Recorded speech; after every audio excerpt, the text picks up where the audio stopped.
ఎందుకంటే నేను ఆ ప్రోగ్రాం చేసి వెళ్ళిపోతే మీరు అనుకుంటారు సమాధానం చెప్పలేదని రాష్ట్ర ప్రజానీకం కూడా. ఈరోజు 2024 ఎన్నికలు తొందరలో వస్తున్నాయి. ఒక 2-3 రోజులు నోటిఫికేషన్ కూడా వస్తుంది. ఈరోజు మా యొక్క ఆలోచన ఒకటే, ప్రజలు గెలవాలి, రాష్ట్రం నిలబడాలి. ఇది 2024లో జరిగే ఎన్నికల్లో జరగబోయేది. ఎప్పుడు కూడా రాజకీయాలు అనేటివి కోయలేషన్ పెట్టుకున్నా లేకపోతే ఇండివిజువల్గా పోటీ చేసినా ప్రజలకు మనం ఏమి మేలు చేస్తున్నాం, వాళ్ళ జీవితాలు ఏ విధంగా మారుస్తున్నాం, ఏ పబ్లిక్ పాలసీ తీసుకుంటే ఇమ్మీడియట్గా షార్ట్ టర్మ్లో లాంగ్ టర్మ్లో వాళ్ళ జీవితాల్లో మార్పు వస్తుంది అనేది చాలా ముఖ్యం.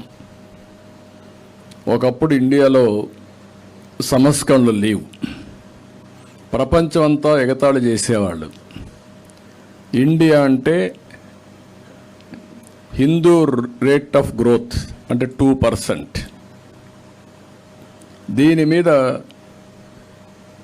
మనం ఒకసారి ఆలోచించి అధ్యయనం చేసినప్పుడు ప్రజల తప్పు కాదు, ఇది ప్రభుత్వం అమలు చేసిన విధానాల తప్పు. 91 ఫస్ట్ టైం మనకు ఆర్థిక సంస్కరణలు వచ్చాయి. ఆర్థిక సంస్కరణలు వచ్చే సమయంలో మీరు ఒక్కసారి ఆలోచిస్తే అప్పటి వరకు ఒకే పార్టీ మొనోపలి, రాజకీయాల్లో కాంగ్రెస్ పార్టీ మొనోపలి ఉండేది, ఏక పార్టీ. కానీ ఫలితాలు మాత్రం చాలా తక్కువగా వచ్చేటివి. ఒక చిన్న రోడ్డు వేయాలన్నా, ఒక చిన్న ఇరిగేషన్ ప్రాజెక్ట్ కట్టాలన్నా డబ్బులు ఉండేవి కాదు. అందుకే గుంతల రోడ్లు చాలా గందరగోళంగా ఉండేటివి. అదే భారతీయులు ఒకప్పుడు ప్రపంచంతో వెలిగారు, ప్రపంచం అంతా వచ్చి మన దగ్గర చదువుకున్నారు. అలాంటి నాగరికత పోయి మళ్ళా మనం ఎక్కడో వెనక్కి వెళ్ళిపోయే పరిస్థితికి వచ్చాం. ఒక్క సంస్కరణలు పివి నరసింహరావు గారు చేసింది. ఆ రోజు కంపల్షనా ఆప్షనా అవన్నీ వదిలిపెట్టిన కానీ ధైర్యంగా తీసుకొచ్చిన సంస్కరణలు దేశానికి ఒక శ్రీరామ రక్షగా మారాయి. అందుకే నేను ఎప్పుడూ చెప్పేవాడిని, 91 కంటే ముందు 91 తర్వాత మనం కంపేర్ చేసుకుంటే రాజకీయ విశ్లేషణ చాలా సంవత్సరాల ముందు అయితే సింగిల్ పార్టీ డామినేషన్ ఉండేది. సంస్కరణలు వచ్చిన తర్వాత సంస్కరణలు తెచ్చినప్పుడు కూడా మైనారిటీ గవర్నమెంట్ పివి నరసింహరావు గారు, ఆ తర్వాత కోయలేషన్ గవర్నమెంట్స్. భారతదేశం శక్తి ప్రపంచం అంతా గుర్తించిందంటే ఈ సంస్కరణల ఫలితాలే. ఈరోజు సంపద సృష్టించడంలో మన వాళ్ళంతా కూడా బ్రహ్మాండంగా తయారయ్యారంటే ఈ సంస్కరణల ఫలితాలు. నాకు బాగా జ్ఞాపకం, నేను ముఖ్యమంత్రి కొత్త రోజుల్లో కరెంట్ ఎప్పుడు వస్తుందో కరెంట్ ఎప్పుడు పోతుందో తెలియదు. మా వాళ్ళు ఎంత ఇన్ఎఫిషియెంట్గా ఉండేవాళ్ళు అంటే అప్పుడు డిపార్ట్మెంట్ చాలా భయంకరంగా ఉండేటి. హైదరాబాద్లో విద్యుత్ సౌధ ఉంది, ఎలక్ట్రిసిటీ డిపార్ట్మెంట్. సమ్మర్ వస్తే నలుమూలల నుంచి రైతులు వచ్చి ధర్నాలు చేస్తూ ఉండేవాళ్ళు. కరెంట్ ఇవ్వాలి, మా పంటలు పండించండి, ఎండిపోకుండా చూడమని చేసే పరిస్థితి. మా అసెంబ్లీ ఎప్పుడూ కూడా బడ్జెట్ సెషన్ ఉంటుంది, బడ్జెట్ సెషన్ అంతా కూడా దీంతోనే పోయేది. అలాంటి పరిస్థితి నుంచి ఒక్క సంస్కరణ తీసుకొచ్చాం. అది 99లో భారతదేశం ఫస్ట్ టైం విద్యుత్ సంస్కరణ నేనే నాంది పలికాను. రెగ్యులేటరీ కమిషన్ వచ్చింది కూడా ఫస్ట్ టైం ఎలక్ట్రిసిటీ డిపార్ట్మెంట్లో. ఇప్పుడుండే distribution companies, generation companies, transmission company, ఇవన్నీ రెగ్యులేట్ చేయడానికి రెగ్యులేటరీ కమిషన్ కూడా సెటప్ చేశాం. ఆ తర్వాత అనేక సంస్కరణలకు నాంది పలికాం. ఈ సంస్కరణలో నేను గర్వంగా చెప్పేది, ఆంధ్రప్రదేశ్ లీడ్ చేశాం. ఫస్ట్ పవర్ సెక్టర్ రిఫార్మ్స్ మంది, ఫస్ట్ గ్రీన్ ఫీల్డ్ ఏదైతే private power project GVK Jegurupadu, first project in private sector. అదే సమయంలో first airport, green field airport Hyderabad. అంత మునుపంతా గవర్నమెంట్ కట్టేవాళ్ళు. దాంతో మొత్తం మారిపోయింది. ₹1 పెట్టుబడి లేదు, గవర్నమెంట్కి ఆదాయం వస్తూ ఉంది, వాళ్ళు అప్పు తెస్తున్నారు, మనం పర్మిషన్లు ఇస్తున్నాం. ఆ ఒప్పంద ప్రకారం బ్రహ్మాండంగా వాళ్ళు రన్ చేసే పరిస్థితికి వచ్చారు. ఎక్స్పాన్షన్ కూడా ప్రాబ్లం లేదు, ముందుకు వెళ్ళిపోతున్నాయి. అదే మరి గ్రీన్ ఫీల్డే కాకుండా ఓపెన్ స్కై పాలసీ ఫ్లైట్స్ తీసుకొచ్చాం వాజ్పేయి గారి పీరియడ్లో. What is open sky policy? అంత మునుపంత ఫ్లైట్స్ వేయాలంటే ఆ దేశం నుంచి ఆ ఎయిర్లైన్స్ మనకు వస్తే మన ఎయిర్ ఇండియా ఇంకొక ఫ్లైట్ ఆ దేశానికి పంపించాలి. మన దగ్గర ఫ్లైట్లు లేవు కాబట్టి మీరు ఫ్లైట్ వేయడానికి వీలు లేదు. దాంతో ఫైట్ చేస్తే వాజ్పేయిని మెప్పించి ఫస్ట్ ఓపెన్ స్కై పాలసీలో వచ్చింది భారతదేశంలో ఎమిరేట్స్ ఫ్లైట్స్ టు హైదరాబాద్. అక్కడి నుంచి నెంబర్ ఆఫ్ ఫ్లైట్స్ వచ్చాయి. ఇప్పుడైతే ఎక్కడికక్కడ వందల ఫ్లైట్లు దేశం అంతా కూడా విదేశాలకు పోతున్నాయి, వాళ్ళు వస్తున్నారు, మన ఫ్లైట్లు ఉన్నాయి. ఈ విధంగా ఇంటర్నేషనల్ ఫ్లైట్స్ అన్ని వచ్చే పరిస్థితి వచ్చింది. ఇది కాకుండా రోడ్లు అయితే నేను ముఖ్యమంత్రిగా ఉండి ఇక్కడ నెల్లూరులో దిగి తిరుపతికి పోతున్నాను. ఆ రోజు భయంకరంగా ఆ రోడ్లు ఎక్కడ చూసినా ప్రతి ఒక్క అడుగుకు గుంతాయి. అది నేషనల్ హైవే. నేను పోతాను రివ్యూ పెట్టుకునే సీఎం ఏంటా ఎందుకు దరిద్రంగా ఉన్నాయని నేషనల్ హైవే డిపార్ట్మెంట్ ఇద్దరిని పిలిపి తిడితే మమ్మల్ని ఏం చేయమంటారు సార్, మా దగ్గర డబ్బులు లేవన్నారు. రాష్ట్ర ప్రభుత్వాన్ని అడిగాను, మీరన్నా రిపేర్ చేయించారు, మా దగ్గర మేము ఎట్లా ఇస్తాం సార్, మేము ఇవ్వలేమన్నారు. నేను ఎగ్జామ్ చేసి డబ్బులు ఇచ్చి ఆ గుంతలన్నీ పుడిపించా. మలేషియాకి వెళ్ళా నేను. మహతీర్ ప్రైమ్ మినిస్టర్ అక్కడ నాకు చాలా క్లోజ్గా ఉండేవారు. అక్కడికి వెళ్తే ఈస్ట్ వెస్ట్ కారిడార్కి ఒక రోడ్డు ఉంది, east west 8 lane road with service roads. అది చూసి టోలు ఇవన్నీ కూడా ఎక్స్ప్లెయిన్ చేసిన తర్వాత ₹1 పెట్టుబడి లేదు, యూజర్సే పే చేస్తారు, మనం పర్మిషన్ ఇస్తే సరిపోతుందని వాజ్పేయి గారికి నచ్చ చెప్పాను. ఆయన అన్నాడు, నువ్వు అన్ని కొత్త కొత్త ఆలోచనలతో వస్తావు, ఈ కొత్త ఆలోచనలు మన దగ్గర లేకుండా డబ్బులు ఎక్కడ అన్నాడు. ₹1 ఇవ్వద్దండి, national highway budget is enough, ఆ డబ్బులే మీరు పెట్టండి, అది సీడ్ క్యాపిటల్గా ఉపయోగిస్తాం, దీన్ని మొత్తం చేద్దాం అన్నాం. First proof of concept Nellore to Chennai, you can go through records. అక్కడి నుంచి అది సక్సెస్ అయింది. మలేషియన్ కంపెనీ పనిచేశారు. అక్కడి నుంచి దేశం అంతా కూడా ఈరోజు బ్రహ్మాండంగా రోడ్లు వచ్చాయి. ఒక గోల్డెన్ క్వాడ్రిలేటర్ రోడ్ వచ్చింది, తర్వాత డిస్ట్రిక్ట్ రోడ్స్ వచ్చేసి అన్ని రోడ్లు వచ్చాయి. ఇప్పుడు ₹1,00,000 కోట్ల పైన డబ్బులు కూడా ఉన్నాయి వాళ్ళ దగ్గర. అంటే సంపద క్రియేట్ చేశాం, డిపార్ట్మెంట్ని పరిపుష్టి చేశాం. ఈరోజు రోడ్స్ అన్నీ ఈజీ అయినాయి. దీనివల్ల లాభాలు చూస్తే wear and tyre, petrol saving, health, time management, అనేక లాభాలు వచ్చే పరిస్థితి వచ్చింది. ఇది రిపేర్స్ అవన్నీ కూడా చాలా ఉండేటివి.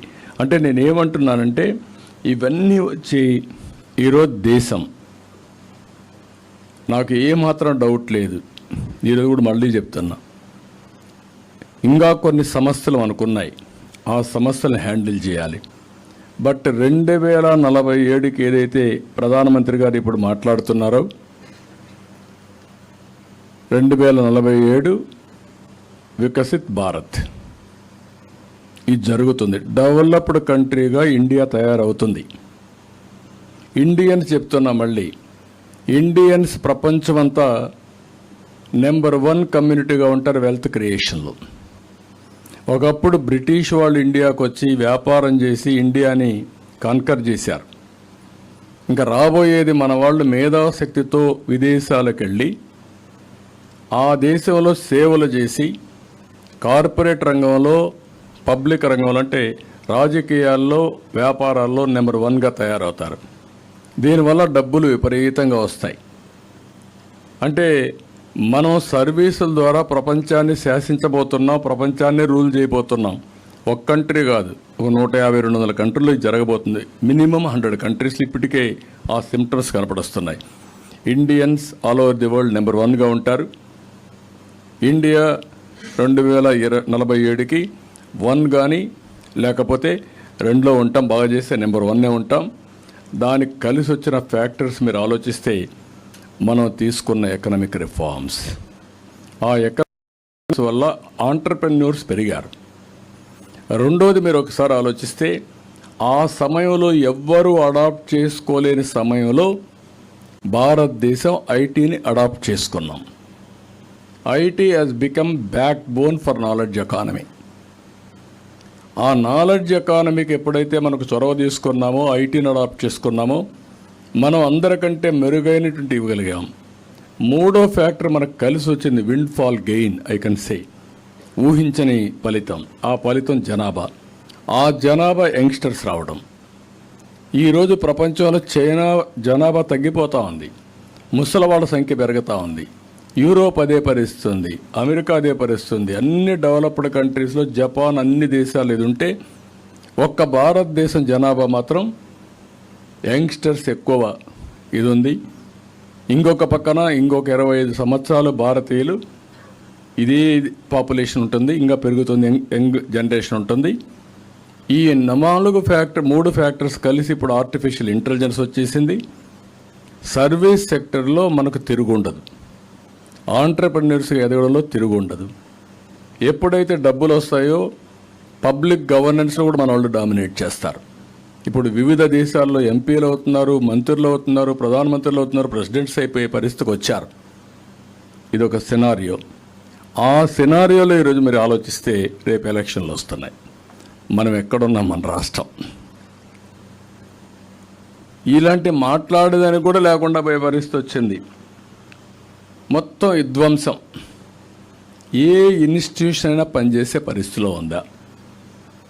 ఎడ్యుకేషన్, ఇంగ్లీష్ మీడియం అంటాడు. ఇంగ్లీష్ మీడియంకి ఎవరు వ్యతిరేకం కాదు. ఈరోజు అమెరికాకు వెళ్ళిన ప్రతి ఒక్కరూ ఇంగ్లీష్ మీడియం చదువుకొని అమెరికాకి వెళ్ళలేదు.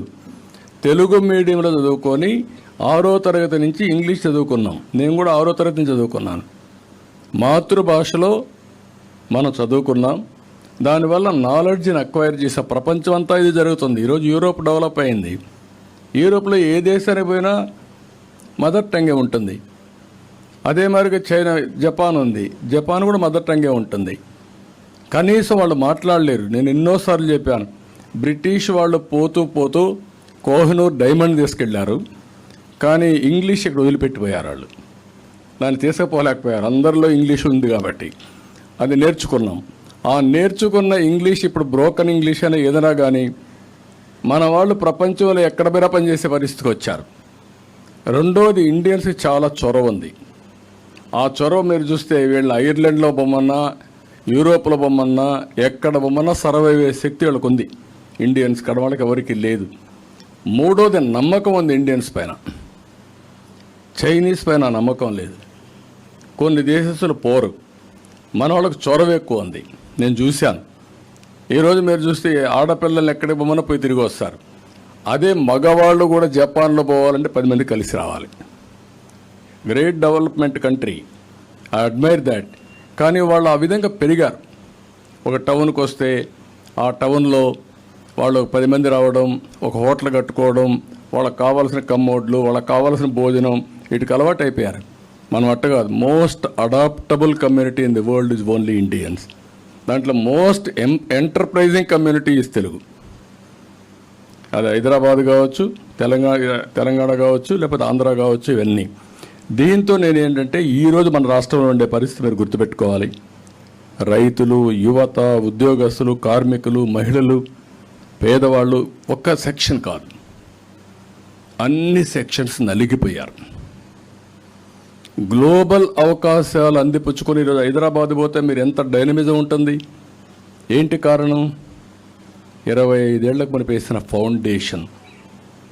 ఆ రోజు ఆ ఫౌండేషన్ వేసాం, ఆటో పైలట్లోకి వెళ్ళింది. దాన్ని ఎవడు డిస్ట్రాయ్ చేయాల. నేను వేసిన ఫౌండేషన్కి రాజశేఖర రెడ్డి వచ్చి హైటెక్ సిటీ కొట్టేసుంటే, లేకుంటే ఎయిర్పోర్ట్ వద్దనుంటే, లేకపోతే అవుటర్ రింగ్ రోడ్ అవసరం లేదనుంటే ఈరోజు హైదరాబాద్ డెవలప్ అయ్యేది కాదు. ఈరోజు ఇక్కడ అమరావతి డెవలప్ అయి ఉంటే, పోలవరం పూర్తయి ఉంటే, ఇండస్ట్రీస్ అనుకున్నట్టు వచ్చుంటే మనం ఎక్కడికి పోయేవాళ్ళం? ఎక్కడికి వెళ్ళిపోయేవాళ్ళం. ఇక్కడ మీరు చూశారు కాలేజెస్, యూనివర్సిటీస్. మనం ఇచ్చింది ల్యాండ్ ఇస్తే ఎస్ఆర్ఎం వచ్చింది, విట్ వచ్చింది, అమృత వచ్చింది, ఇంకా చాలా యూనివర్సిటీస్ రావాల్సినట్టు అన్నీ పోయినాయి. కాలేజీలు రావాల్సిన బెస్ట్ కాలేజీలు పోయినాయి. అంటే ఒక ఎడ్యుకేషన్ హబ్గా తయారు చేయాలనుకున్నాం. మనం గుర్తుపెట్టుకోవాల్సిన తెలుగు వాళ్ళ శక్తి ఏంటంటే, ఒకప్పుడు హైదరాబాద్లో కూడా పెద్ద పెద్ద కాలేజీలు, ట్రెడిషనల్ కాలేజీలు ఉండేవి తప్ప ఎవరన్నా చదువుకోవాలంటే గుంటూరుకు వచ్చారు, గుంటూరులో చదువుకున్నారు, చదువుకొని మళ్ళీ వచ్చేవాళ్ళు. అలాంటి వాళ్ళు ఇక్కడి నుంచి ఆంధ్రా నుంచి వచ్చి నారాయణ, చైతన్య, విజ్ఞాన్ ఇలాంటి అందరూ కూడా కార్పొరేట్ సెక్టర్లో చైన్స్ పెట్టి ఇప్పుడు ఆల్ ఇండియా బ్రాండ్స్ అయిపోయారు. అలాంటి ఎడ్యుకేషన్ ఉండే ఈ ప్రాంతంలో మొత్తం దేశంలో ఉండే యూనివర్సిటీస్ అవ్వాలనుకుంటే ఎడ్యుకేషన్ హబ్గా చేయాలంటే మొత్తం దెబ్బతినే పరిస్థితికి వచ్చాం. అక్కడి నుంచి నేను అందుకే మిమ్మల్ని అడుగుతున్నా, ఈరోజు ప్రజలు గెలవాలంటే వైఎస్ఆర్ కాంగ్రెస్ పార్టీ పోవాలి. నిన్నే ఒక న్యూస్ చూశాను నేను, చెల్లూరుపేట సీటు మంత్రిని ట్రాన్స్ఫర్ చేశారు. ట్రాన్స్ఫర్ చేయడం తప్పు. ట్రాన్స్ఫర్ చేస్తే మల్లెల రాజేష్ అని ఒక అతను పారాచూట్ వచ్చాడు, అక్కడికి నేరుగా దిగాడు. ఇన్నేళ్ల రాజకీయాల్లో ఉన్న పారాచూట్ ఎవరో తెలియజేసుకొని తిరిగాడు. అక్కడ దిగితే తను ఏమిటి పెద్ద వీరుడు అనుకున్నాం. 3 రోజులు తేలిపోయాడు. ఏంటి హిస్టరీ అంటే 6.5 crores ట్రాన్సాక్షన్ మినిస్టర్కి. నేను ఇక్కడి నుంచి గుంటూరు పోతున్నా, నువ్వు రా ఇక్కడికి, 6.5 కోట్ల డబ్బులు ఇమ్మంటే సెటిల్మెంట్ ఎవరు చేశారో ఆవిడ ప్లస్ గ్రేట్ అడ్వైజర్ సజ్జల, ఒక బ్రోకర్. వీళ్ళు నన్ను గురించి విమర్శిస్తారు, పార్టీల గురించి విమర్శిస్తారు. మళ్ళా సెటిల్మెంట్ చేశారు, మార్చేశారు. అతన్ని మార్చి ఇంకొక అతను తీసుకొచ్చారు. కాబట్టి మనోహర్ నాయుడు తీసుకొచ్చారు. ఆయన ఇంకొక పారాచూట్ గుంటూరు నుంచి పంపించారు. అంటే దిగేశాడు అక్కడ. వాడు ఇప్పుడు గొడవ పెట్టుకున్నాడు, నా డబ్బుల కథ ఏంటని. సెటిల్మెంట్లో 50% ఇచ్చారు. Can you imagine? What a politics, what a pity for the state.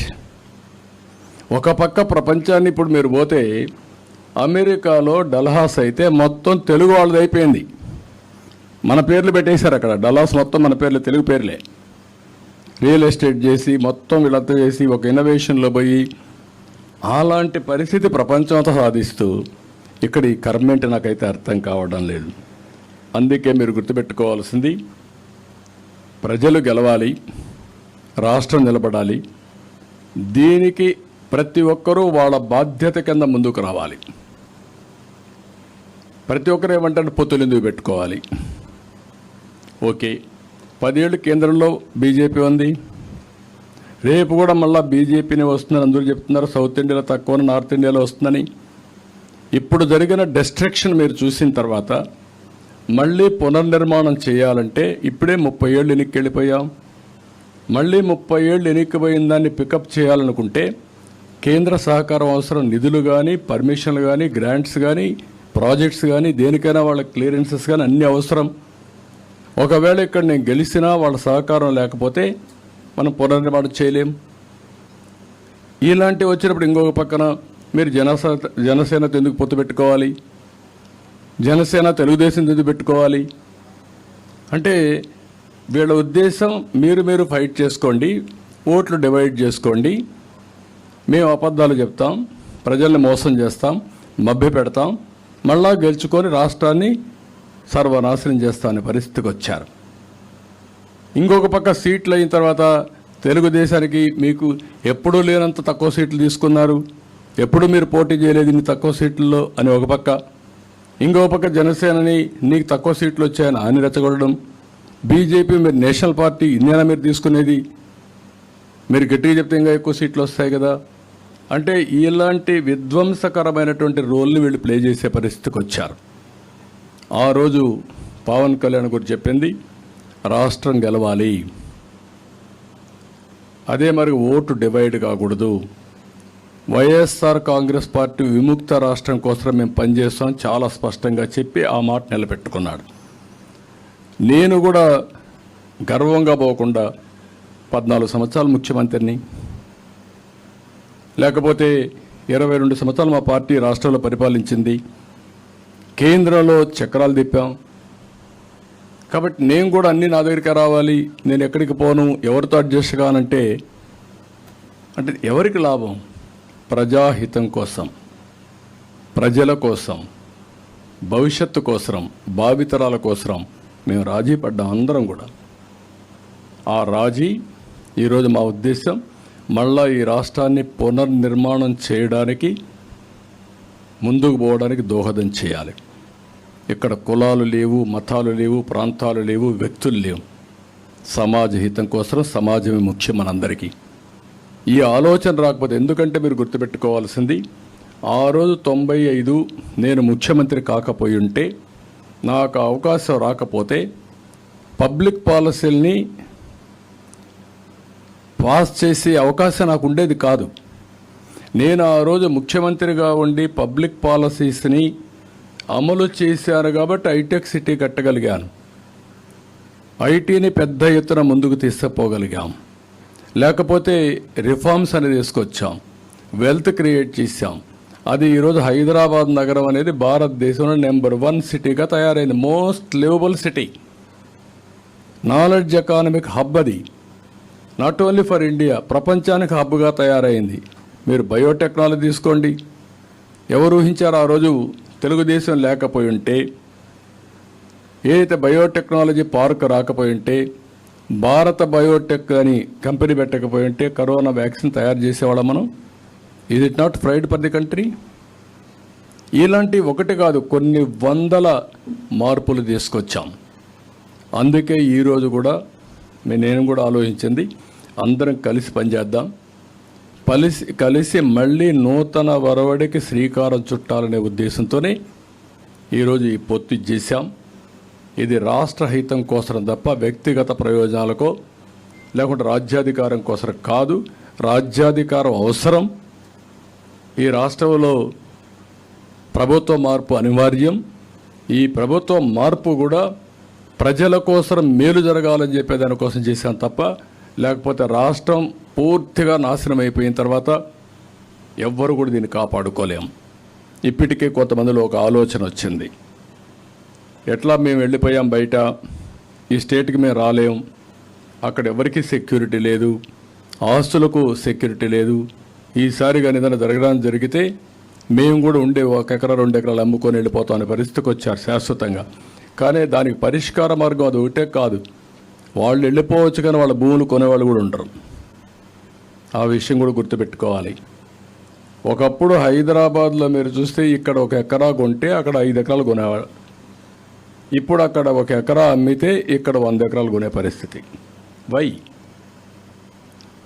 నేను భూములు ఒక్కటే రేట్లు పెరగాలని కాదు, భూములు ఎప్పుడు రేట్లు పెరుగుతాయి? ఒక రోడ్డు వస్తే, ఒక నేషనల్ హైవే వస్తే పెరుగుతాయి. ఎందుకంటే ఇండస్ట్రీస్ పెట్టచ్చు. ఒక ఇండస్ట్రీ వస్తే పక్కుండే భూములు పెరుగుతాయి. దేనికోసం? పక్కన డెవలప్మెంట్ వస్తుందని. లేకుంటే ఒక టౌన్షిప్ వస్తే పెరుగుతాయి. ఇట్లా వేరియస్ అభివృద్ధి కార్యక్రమాలు జరిగితేనే భూములకు రేట్లు పెరుగుతాయి.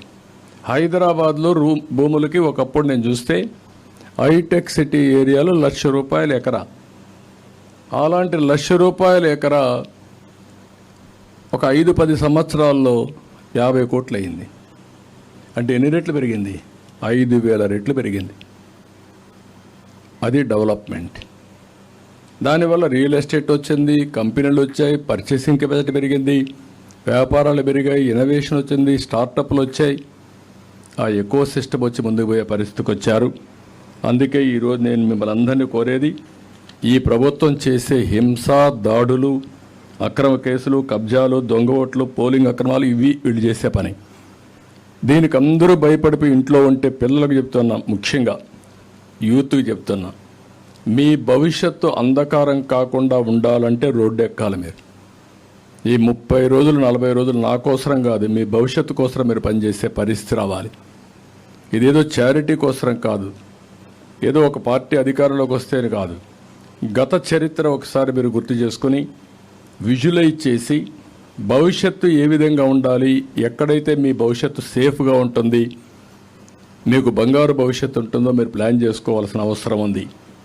ప్రభుత్వాలు మాకు ఏంటి సంబంధం, ఏ ప్రభుత్వం వస్తే మాకేంటి అనే ఆలోచన చాలామంది పిల్లలకు ఉంది. అది కారణం మీరు అవేర్నెస్ లేకుండా పోవడం. అవేర్నెస్ రానంత వరకు మన పిల్లల భవిష్యత్తు కానీ అందరి భవిష్యత్తు ఎట్లే ఉంటుంది. ఎప్పుడు కూడా వెల్త్ క్రియేట్ చేయడం కానీ, ఎంప్లాయ్మెంట్ జనరేట్ చేయడం కానీ, సుపరిపాలన ఇవ్వడం కానీ, సమాజంలో మీరు గుర్తుపెట్టుకోవాల్సింది ఒక సుస్థిరత ఇవ్వడం in all aspects. Security fundamental principal. Government ఎప్పుడైనా సరే సెక్యూరిటీ ప్రొవైడ్ చేయాలి. అలాంటి సెక్యూరిటీ ఇవ్వాలంటే ఎమ్మెల్యేలే దోపిడీదారులయ్యి చట్టాలు చేయవలసిన వాళ్ళే మొత్తం మిమ్మల్ని హింసించే పరిస్థితికి వస్తే తప్పుడు కేసులు పెట్టి ఇంకెవరికి రక్షణ ఉంటుంది?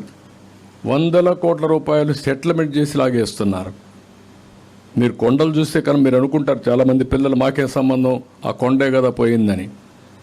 కానీ ఎన్విరాన్మెంట్ నాశనం అయిన తర్వాత మీకు గాలి ఎక్కడి నుంచి వస్తుంది? బాధ్యత అనేది ఇంకొక విషయం కూడా నేను చెప్పాలి ఈ రోజుల్లో. ఎందుకంటే మెటీరియలిస్టిక్ హ్యాపీనెస్ వచ్చిన తర్వాత, అంటే సంపద వచ్చిన తర్వాత అందరూ మెటీరియలిస్టిక్ హ్యాపీనెస్ వైపు వెళ్తున్నారు, కానీ వాల్యూ బేస్డ్ సొసైటీ కూడా ఉండాల్సిన అవసరం ఉంది. భారతదేశంలో ఉండే పెద్ద సంపద, పెద్ద వారసత్వం మన కుటుంబ వ్యవస్థ, మన నాగరికత. అన్ని దేశాల కంటే ఈ కుటుంబ వ్యవస్థ అందరికీ, కుటుంబంలో ఒక సుస్థిరతని ఇస్తుంది, సెక్యూరిటీ ఇస్తుంది, హ్యాపీనెస్ ఇస్తుంది. అది హాస్పిటల్స్ 100 హాస్పిటల్కి పోయినప్పుడు ఎంత ఇది వస్తుందో అంత ఇంట్లో హెల్త్ కానీ హ్యాపీనెస్ కానీ ప్రొవైడ్ చేసే పరిస్థితి వస్తుంది. కాబట్టి నేను అందుకే రాష్ట్రంలో ఉండే ప్రతి ఒక్కరిని విజ్ఞప్తి చేస్తున్నా, ఇది మా కోసం పెట్టుకున్నటువంటి ఇది కాదు, ఇది మీరు గుర్తుపెట్టుకోవాలి. ఎప్పుడు కూడా ఒకప్పుడు కొన్ని పార్టీలు ఈ పేదరికం గురించి స్లోగన్స్ మాట్లాడేవాళ్ళు. నేను ఆ విమర్శలకు పోను. ఇప్పుడు వెల్త్ క్రియేట్ చేయకుండా వెల్త్ డిస్ట్రిబ్యూషన్ గురించి మాట్లాడేవాళ్ళు. అది ఎప్పుడు సాధ్యం కాదు. ఇప్పుడు వెల్త్ క్రియేట్ చేశాం, కానీ ఈ వెల్త్ అంతా కొంతమందికి పరిమితం అవుతా ఉంది. రాను రాను డబ్బులుండే వాళ్ళ సంఖ్య పెరుగుతూ ఉంది. మిలినియర్స్, బిలినియర్స్ పెరిగిపోతున్నారు. పేదరికం కూడా అట్లే పెరుగుతూ ఉంది. నేను అందుకే కొత్త పాలసీ కింద మాట్లాడుతున్నా, P4 అని. ఒకప్పుడు పబ్లిక్ ప్రైవేట్ పార్ట్నర్షిప్, దానివల్ల వెల్త్ క్రియేట్ చేసాం. ఒక రోడ్డు ద్వారా, ఒక ఇండస్ట్రీ ద్వారా, లేకపోతే ఒక పవర్ ప్రాజెక్ట్ ద్వారా, ఇవన్నీ. ఇప్పుడు రాబోయే రోజు P4 అని మాట్లాడాను, పబ్లిక్ ప్రైవేట్ పీపుల్ పార్ట్నర్షిప్. అంటే ప్రజలను కూడా భాగస్వాములు చేసి, ప్రజల్ని ఒక ఆస్తిగా చేసి, బాగా పైకొచ్చిన 10%, కింద నుండే ఒక 20% అడాప్ట్ చేసుకొని, మెంటరింగ్ చేసి, short term, medium term, long term plan చేసి పేదరిక నిర్మూలన చేయగలిగితే అది దేశానికి శ్రీరామ రక్ష. మీకు ఆస్తి వచ్చిందంటే, సంపద వచ్చిందంటే మీ కష్టమే కాదు, అలాంటి ఎన్విరాన్మెంట్ ఉంది. దాన్ని మీరు అనుకూలంగా మార్చుకున్న మీరు సమాజానికి మళ్ళా పనిచేయాల్సిన అవసరం ఉంది. అలాంటి కొన్ని పాలసీలు కూడా మనం తీసుకురావాలి, పబ్లిక్ పాలసీస్ కూడా. దానివల్ల మనం అనుకున్న లక్ష్యాలు మనం నెరవేరుస్తాం.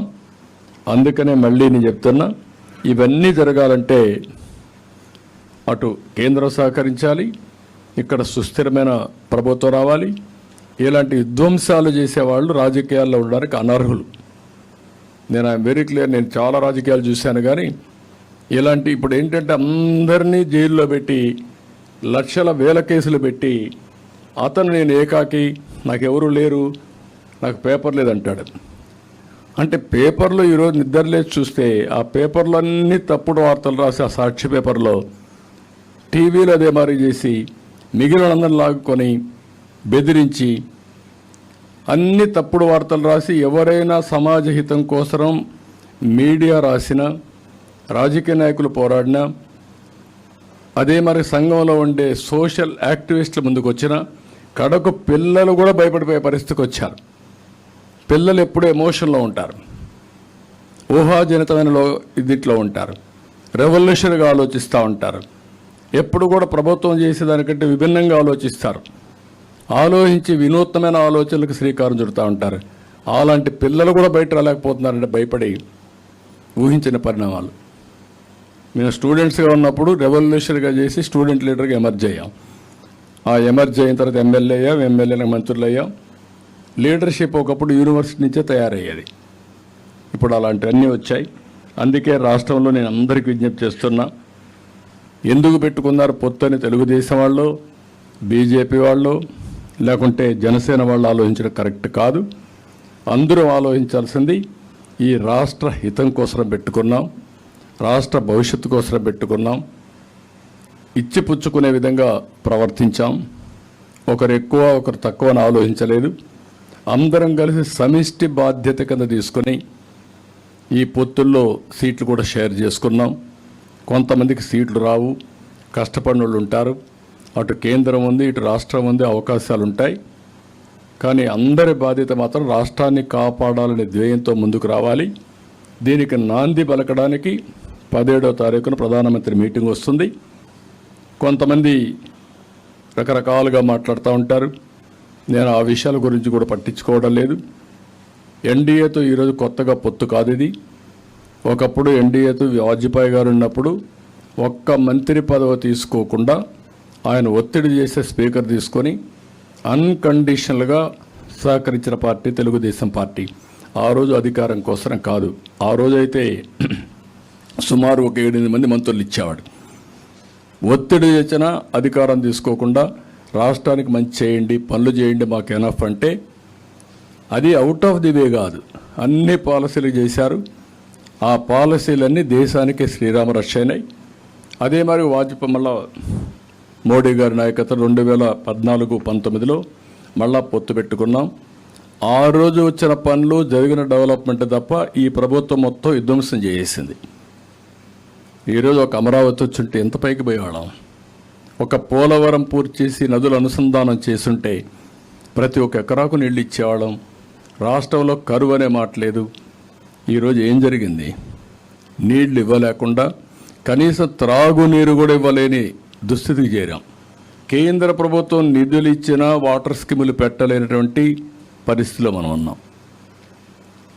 ఒక్క స్కీమును కూడా ఉపయోగించుకోలేదు. మ్యాచింగ్ గ్రాంట్ ఇచ్చే పరిస్థితి లేదు.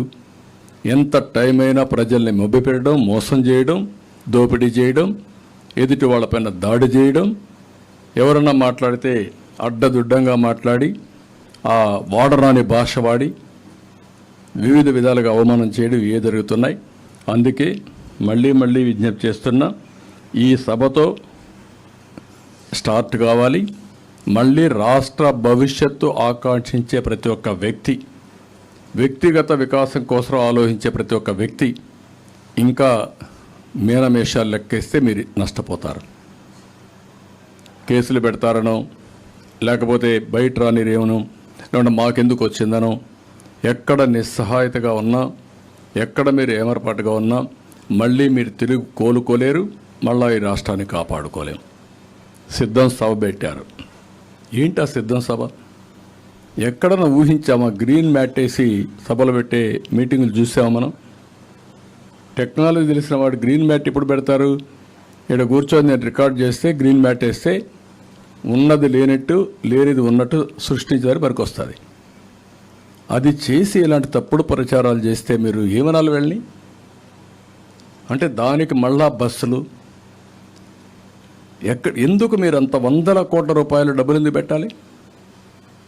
అందులో వేరే పార్టీలకు బస్సులు ఇవ్వకూడదు. మళ్ళా పోలీసులు వచ్చి అడ్డపడడం, దానికి జీవో నెంబర్ 1 తీసుకురావడం, దానిపైన మమ్మల్ని అందరినీ ఆంక్షలు పెట్టి కథలు లేకుండా చేయడం, ఇలాంటివి. సరే, మమ్మల్ని అందరినీ జైల్లో పెట్టారు, చేయని తప్పులకు అందరినీ జైల్లో పెట్టడం అంటే ఎక్కడికి పోతున్నారు? కాబట్టి ఇవన్నిటికీ పరిష్కార మార్గం ఇది ఒకటే మార్గం. అందరూ ఆలోచించాల్సిందిగా అందరినీ కోరుతున్నాం.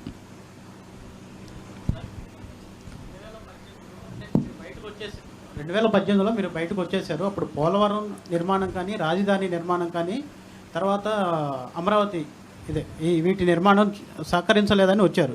ఇప్పుడు మీకు ఏమైనా హామీ ఇచ్చారా? అవి ఇవ్వలేదని వచ్చారని ఎవరు చెప్పారు? నువ్వు చెప్తున్నావు. మీరు నువ్వు ఉన్నావు కదా. ఏం చెప్పాను ఆ రోజు? నేను జరిగిన వాస్తవాలు మీరు చూస్తే 11 ఇన్స్టిట్యూషన్ తీసుకొచ్చాం మనం అన్నీ. నిన్న ప్రధానమంత్రి ఇనాగరేట్ చేసినటువంటి, ఓపెన్ చేసినటువంటి all India institute of medical science నేను తెచ్చింది. దానికి ల్యాండ్ ఇచ్చాం, రోడ్ వేసాం, అన్నీ చేశాం. వీళ్ళు వచ్చి నాకు నీళ్లు కూడా ఇవ్వాలి దానికి. కానీ నిన్న కంప్లీట్ చేసి ఈ విజయవాడకు కానీ ఈ ప్రాంతంలో కానీ one of the best hospital అది ఇన్స్టిట్యూట్ కూడా. అలాంటివి ఐజర్ కానీ, ఐఐటి కానీ, ఐఐఎం కానీ, ఎన్ఐటి కానీ, సెంట్రల్ యూనివర్సిటీ కానీ, IIIT కానీ అన్నీ తీసుకొచ్చాం. ట్రైబల్ యూనివర్సిటీని ల్యాండ్ ఇచ్చి వర్క్ స్టార్ట్ చేస్తే అది ఆపేశారు. అంటే ఏ ప్రాజెక్టు వీళ్ళు పూర్తి చేయలేదు. ఆ రోజు నేను ఫాలో అప్ చేయడం, నేనేం చేసాం వాళ్ళు అడిగేవాళ్ళు, మీరు ల్యాండ్ ఇవ్వాలి, ఎస్ ల్యాండ్ ఇస్తున్నా. మీరు ల్యాండ్ ఇచ్చారు, కాంపౌండ్ వాళ్ళు కట్టించండి, ఎస్ కాంపౌండ్ వాళ్ళు కట్టిస్తాను, కట్టించాం. దాంతో ఏమైంది, బిల్డింగ్లు చకచక అయినాయి. నీళ్లు లేవు, నీళ్లు ఇస్తాం. దీనివల్ల ఏమైందంటే ఫాస్ట్ ట్రాక్లో పెట్టారు. ఆ రోజు రైల్వేస్ ఉన్నాయి, వాళ్ళు ప్రతి ఒక్క ప్రాజెక్టు కొంత గ్రాంట్ ఇమ్మన్నారు, మ్యాచింగ్ ఇమ్మన్నారు, ఇచ్చాను, మ్యాచింగ్ ఇచ్చాను. దానివల్ల ఏమొచ్చింది, ఎక్కడ చూసినా రైల్వే క్రాస్ ఓవర్స్ వచ్చాయి, ఫ్లైఓవర్స్ వచ్చాయి ఆ రోడ్డు మీద. అలాంటి పనులన్నీ చేయించుకున్నాం. ఒక్క నరేగా 1,500 కోట్లుంటే డిమాండ్ డ్రివన్ కింద 8,000-9,000 కోట్ల రూపాయల సంవత్సరం తీసుకొచ్చి 24,000 కిలోమీటర్లు సిమెంట్ రోడ్లు వేసాం. అన్ని పనులు చేసాం, ఎంప్లాయ్మెంట్ క్రియేట్ చేసాం. ఈరోజు ₹1 మీరు ఎక్కడన్నా ఒక్క రోడ్డు వేసారా, 1 కిలోమీటర్ వేసారా? ఇలాంటి మ్యాచింగ్ గ్రాంట్ ఇవ్వకుండా, ఏ పని చేయకుండా అమరావతికి వాళ్ళు డబ్బులు ఇచ్చారు, ₹2,500 ఇచ్చారు, 2,500 కోట్ల రూపాయలు ఇచ్చారు. ఆ డబ్బులతో మనం పనులు చేశాం. ఇక్కడ మనమేమన్నాం, ఇంకా ఇవ్వాలంటే మీకు బిల్డింగ్స్ అవన్నీ ఇస్తామంటే మనం సెల్ఫ్ ఫైనాన్సింగ్ ప్రాజెక్ట్ తీసుకొచ్చాం. ఎప్పుడు కూడా హైదరాబాద్కు డబ్బులు ఖర్చు పెట్టలా మనం, బీ క్లియర్. అక్కడ ల్యాండ్స్ ఉన్నాయి, ఆ ల్యాండ్స్ ఎట్లా వచ్చాయి, గవర్నమెంట్ ల్యాండ్స్ అవి. ఆ ల్యాండ్లు ఒక్కొక్క బిట్ అమ్ముతా వచ్చాం. ఇప్పుడు బ్రహ్మాండంగా మొన్న అమ్మారు వాళ్ళు, 70 కోట్లకు అమ్మారు, 100 కోట్లకు అమ్మారు ఎకరా ఆక్షన్లో. అక్కడ పెట్టినట్టన్నీ కూడా ప్రైవేట్ పబ్లిక్ పార్ట్నర్షిప్తో పెట్టాం. మనం ఇచ్చింది ల్యాండ్ ఇచ్చాం, లేకుంటే పాలసీ ఇచ్చాం, వాళ్ళే కట్టుకున్నారు. ఇప్పుడు ఎయిర్పోర్ట్ ఉంది, మనం ల్యాండ్ కూడా ఇవ్వాలి. ల్యాండ్ ఎక్విజిషన్ కూడా ప్రైవేట్ వాళ్ళే ల్యాండ్ అప్పు తీసుకొని పెట్టి చేశారు. ఇప్పుడు నువ్వు అన్నట్టు ఆవిడతో కదా, పోలవరం 72% ఎట్ట పరిగెత్తిచ్చాం పనులు కాకపోతే, ఎక్కడ ఆబ్జెక్ట్ చేయలేదు వాళ్ళు. కానీ ఒక్కొక్కసారి కేంద్రం అంటే 29 రాష్ట్రాలు ఉంటాయి. మన రాష్ట్రంలో మనం ముందుకు పోవాలంటే మనం ముందు పెట్టుబడి పెట్టమంటే పెట్టేసి మళ్ళీ రీఎంబర్స్మెంట్ తీసుకున్నాం. అది ప్రొసీజర్ కూడా. మన మీద మనకు ఇంట్రెస్ట్ ఉంటే అన్నిట్లో నాకు ఎక్కడ అబ్జెక్షన్ రాలేదు. ఒక్క ప్రత్యేకమైన హోదా ఇవ్వకపోతే అది సెంటిమెంట్ ఉంటుందనే ఉద్దేశంతో నేను పడ్డాను. స్పెషల్ ప్యాకేజ్ ఇచ్చారు. అదే మరి బ్యాక్వర్డ్ ఏరియాస్ డబ్బులు తెచ్చాం. ఆ తర్వాత నేను పోయిన తర్వాత ఈ 5 ఏళ్లలో ₹1 వచ్చిందా బ్యాక్వర్డ్ ఏరియాస్కి? 1,150 కోట్ల రూపాయలు వచ్చింది ఆ రోజు. తెలంగాణ, మన రాయలసీమ 4 జిల్లాలు, ఉత్తరాంధ్ర 3 జిల్లాలు, 7 జిల్లాలు కలిపి ఎవ్రీ ఇయర్ 50 కోట్లు చొప్పున 350 కోట్లు ఇచ్చారు, తీసుకొచ్చాం. మళ్ళీ ₹1 వచ్చిందా? ఎక్కడికి పోయారు? నేను శాంక్షన్ చేయించింది ఏదైతే వైబిలిటీ గ్యాప్ ఫండింగ్ ఉందో 2014లో, అది నేను శాంక్షన్ చేపిస్తే వీళ్ళు వచ్చి రిలీజ్ చేసుకొని ఖర్చు పెట్టేసుకున్నారు. ఆ 10,000 కోట్లు 15,000 కోట్లు. అది తప్ప ఏం చేశారు? ఏమీ చేయలేదు. ఒక్క ప్రాజెక్ట్ తేలేదు, ఒక్క ఇష్యూ తేలేదు. నేను ఆ సెంటిమెంట్ కోసం అది కూడా ఇవ్వమని అడిగాను, ఇవ్వలేదు, నేను డిఫర్ అయ్యాను. అది తప్ప నాకు బీజేపీకి ఎక్కడ అభిప్రాయ భేదాలు లేవు, మీరు గుర్తుపెట్టుకోవాలి. ఇప్పుడు ప్రత్యేక హోదాను విశాఖ స్టీల్ ప్లాంట్ మీద ఏంటి సార్ వైఖరి? అన్నీ కూడా అడుగుతున్నాం, వాళ్ళు రిక్వెస్ట్ చేస్తాం, దానికి ఏ విధంగా కాంపన్సేట్ చేస్తారు. అన్నింటికంటే మనం నష్టపోయింది మీరు గుర్తుపెట్టుకోవాలి. విశాఖపట్నం జోన్కి కావాలి అని మనం ఇన్నిసార్లు ఫైట్ చేస్తే ల్యాండ్ ఇవ్వకుండా దాన్ని ఆపేయడం కరెక్టా? అది ప్రభుత్వం యొక్క పనితనం గుర్తుపెట్టుకోవాలి. వాళ్ళు ఒక లెటర్ రాస్తే నెక్స్ట్ డే నేను తిరుగు తపాల్లో ల్యాండ్ ఇవ్వడమే కాకుండా మళ్ళా శాంక్షన్ తెచ్చేవాళ్ళం. అది ఎప్పుడు కూడా పబ్లిక్ ఇంట్రెస్ట్తో పనిచేసేప్పుడు వస్తాయి. వీళ్ళు పబ్లిక్ ఇంట్రెస్ట్గా సొంత ఇంట్రెస్ట్ కేసుల కోసం అటు ఇటు తిరిగి మబ్బి పెట్టి లాభం పొందారు తప్ప ఇంకోటి కాదు. ఈ విషయాలు మీరు గుర్తుపెట్టుకోవాలి. ఏది చేసినా నేను ఇంతవరకు 40 ఏళ్లుగా ప్రజాహితం కోసం, రాష్ట్ర భవిష్యత్తు కోసం, భావితరాల భవిష్యత్తు కోసం దూరంగా ఆలోచించి విజువలైజ్ చేసి ముందుకు పోయాం. ఆ ప్రయోజనాలు నేను ఆశిస్తున్నా. తప్పకుండా రాబోయే రోజుల్లో ఒక చరిత్ర, మళ్ళీ గాడి తప్పిన పరిపాలన కానీ, మళ్ళీ అభివృద్ధిలో ఎక్కడికో వెళ్ళిపోయాం, మళ్ళీ తిరిగి కోలుకునే విధంగా చేస్తాం. Will do it. Thank you.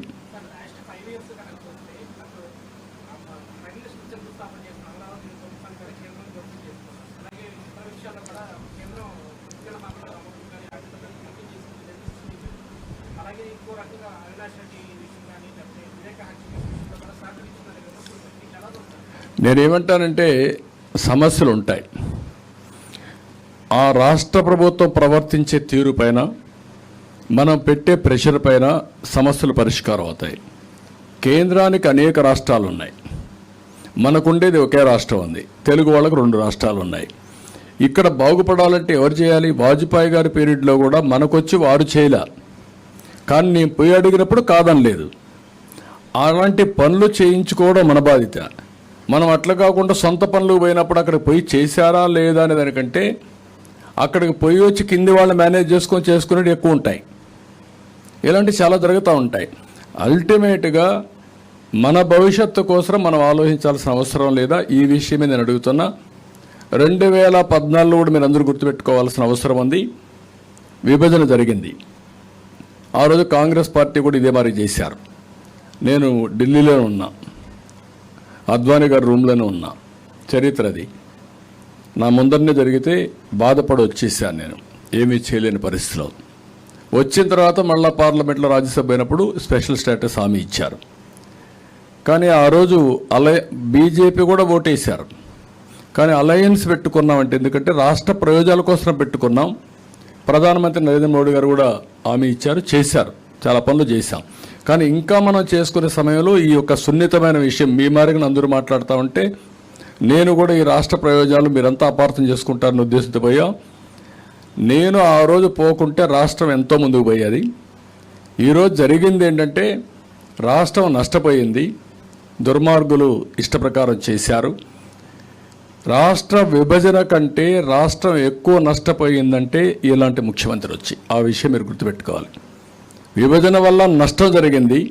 నష్టాన్ని భర్తీ చేసుకునే సమయంలో విధ్వంసం జరిగింది. ఆ విధ్వంసం వల్ల ఇంకా 30 ఏళ్ళు వెనక్కి వెళ్ళిపోయాం. ఇప్పుడు కూడా రికవర్ చేసుకోకపోతే నాకు ఒకటే బాధ్యత. నన్ను 45 ఏళ్ళు ఆదరించారు. హైదరాబాద్ ఒక నమూనా తయారు చేశాం. తెలుగు వాళ్ళు ప్రపంచం మొత్తం రాణిస్తున్నారు.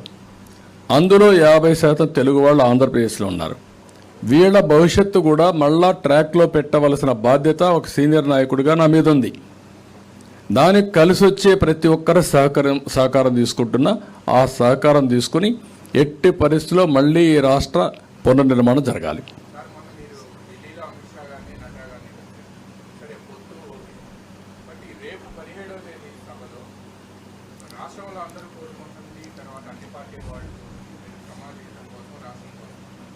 అమరావతి, పోలవరం అండ్ వైజాగ్కి డిజిన్వెస్ట్మెంట్ ప్రాజెక్ట్ని లేదా వాళ్ళు ప్రైమ్ మినిస్టర్ కానీ ఎవరైనా మీకు ఒకటే గుర్తుపెట్టుకోవాలి, ఇవన్నీ కూడా చాలా వరకు వాళ్ళు చేసిన సమస్యలు కాదు ఇవి.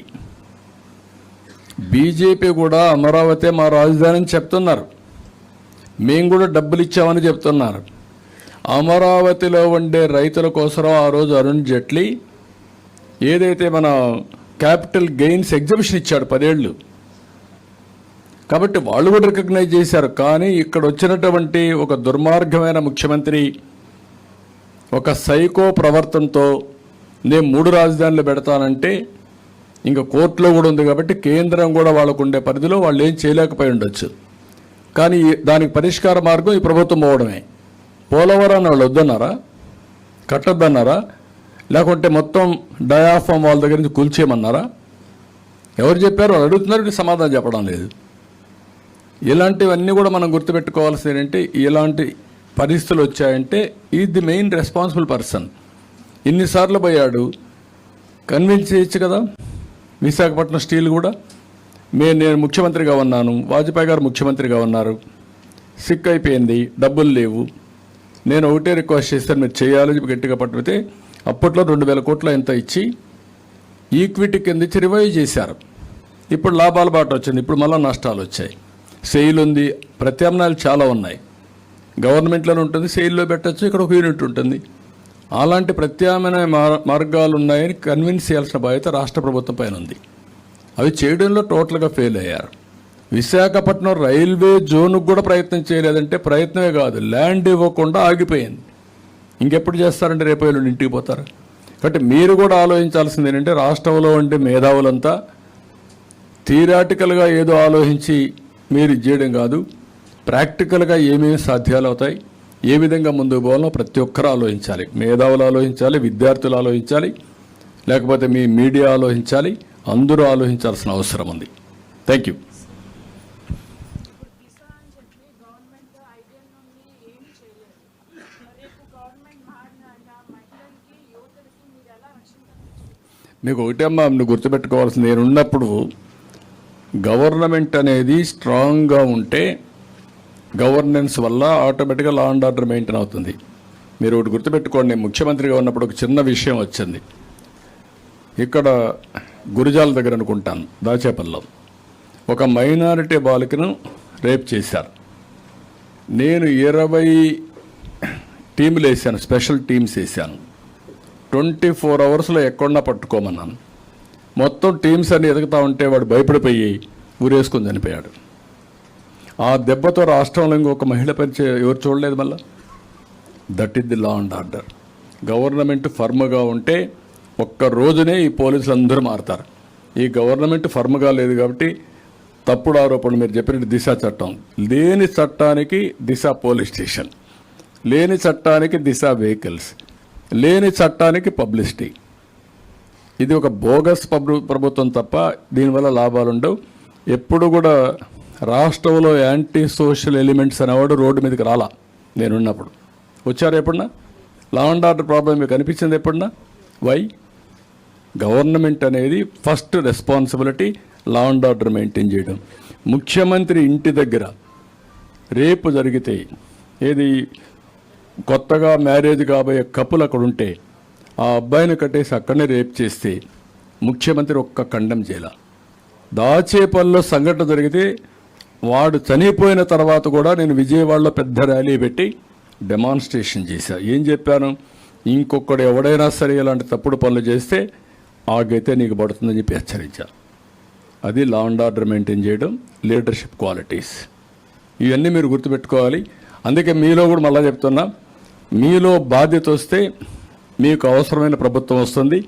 మళ్ళా అక్కడ మతం, కులం, ప్రాంతం, బంధుత్వం ఇవన్నీ వస్తే బంధుత్వం తిండి పెడదు, లేకుంటే మీకు క్యారీర్ ఇవ్వదు, కులం ఏమీ చేయదు, మతం ఏమీ చేయదు. మీకు కావాల్సిన సమర్థవంతమైన ప్రభుత్వం. ప్రపంచాన్ని శాసిస్తూ భారతదేశం ముందుకు పోతా ఉంటే ఇంకా కులాల మధ్య, మతాల మధ్య, ప్రాంతాల మధ్య ఎవరో చిచ్చు పెడితే మీరంతా దాంట్లో కాలిపోవడం మంచిది కాదు. ఈ విషయం మీరు క్యాంపెయిన్ చేయాలి. ఇప్పటికే మీరు రోడ్డు మీదకి రాలేదు. రావాలని నేను ఆశిస్తున్నా. మీకోసం మేము పోరాడతాం. కానీ మీరు కూడా వస్తే మేము అనుకున్న పని సులువు అవుతుంది. Thank you. ఓకే అమ్మా.